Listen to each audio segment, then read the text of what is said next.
Hello students, how are you all. I hope सभी अच्छे होंगे। तो आज मैं क्लास 10th का सोशल स्टडी का सिलेबस डिस्कस कर रही हूँ, जो कि जो चैप्टर्स इम्पोर्टेंट हैं हिस्ट्री, पॉलिटिकल साइंस, ज्योग्राफी और इकोनॉमिक्स के। तो इसमें सारे चैप्टर ही आपके सामने स्क्रीन में शो हो रहे होंगे। तो जो मैंने रेड से मार्क किए हुए हैं, ये चैप्टर्स इम्पोर्टेंट हैं जिनको आपने अच्छे से पढ़ना और थोड़ा डिटेल में पढ़ना है। बाकी जो है वो आप स्किप कर सकते हो। यानी कि अगर आपके पास आपने लास्ट में स्टार्टिंग में नहीं पढ़ा है या कुछ रीज़न से, तो अभी एंडिंग में आपके पास टाइम कम है, तो विद इन 2 या 3 मंथ में अगर आप प्रिपेयर करना चाहते हो, तो ये जो इम्पोर्टेंट चैप्टर्स मैंने मार्क किए हैं ये अच्छे से कर लेने हैं। इसी में से आपके क्वेश्चंस निकल जाते हैं। So let's start. तो मैं आपको चैप्टर थोड़ा डिस्कस कर देती हूँ ताकि आप थोड़ा प्रिपेयर कर लो अच्छे से एग्ज़ाम के लिए, जो कि आपके मार्च में होंगे।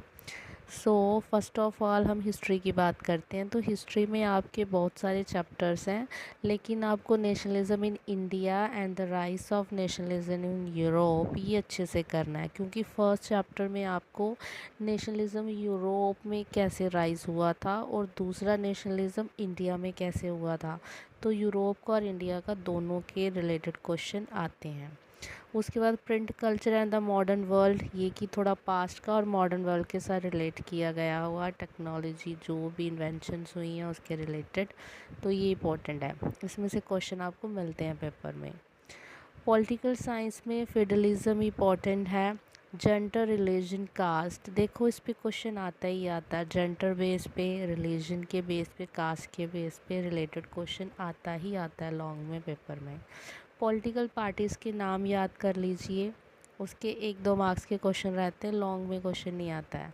आउटकम्स ऑफ डेमोक्रेसी, ये इंपॉर्टेंट है। डेमोक्रेसी क्या है और क्या रोल प्ले करती है, उसकी क्या इंपॉर्टेंस है, वो कैसे वर्क करती है, इसके रिलेटेड क्वेश्चन आपको डेमोक्रेसी के रिलेटेड क्वेश्चन मिलता है पेपर में।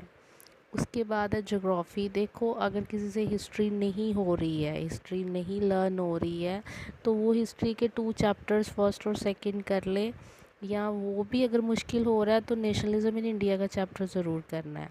अगर आप ज्योग्राफ़ी और ज्योग्राफ़ी को अच्छे से पढ़ लेते हो या पॉलिटिकल को कर लेते हो, हिस्ट्री नहीं लर्न हो रही है, तो आप ज्योग्राफ़ी पॉलिटिकल से भी पास हो जाओगे। तो इसलिए ज्योग्राफ़ी को डिटेल में पढ़ना है आपने।